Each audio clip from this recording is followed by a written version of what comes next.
Hello guys, and welcome back to MS Tech Tutorials. And in today's video I'm going to be going over the fastest way to get headshots for your camo challenges for like Black Ops 6, and let's get straight into it.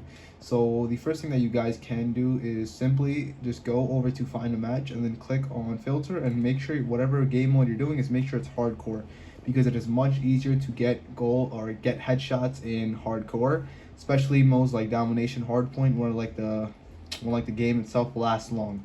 Whatever mode lasts long, like Kill Confirm Domination Hardpoint, it's very easy to get headshots. And since it's hardcore, everything is only going to take it only takes like one bullet as well, so it's very easy. And I already got gold on 2 of my guns already for the ARs, so that it's very easy to do. Like I said, I've only been playing hardcore, and it's pretty easy and it's pretty fun too. It's actually more fun in hardcore.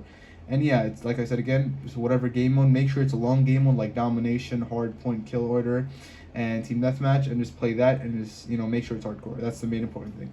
Yeah, and then you should be good to go and you are all set. So yeah, that is it for the video. Thank you guys for watching. Make sure to give the video a thumbs up, subscribe to the channel, and have a great day.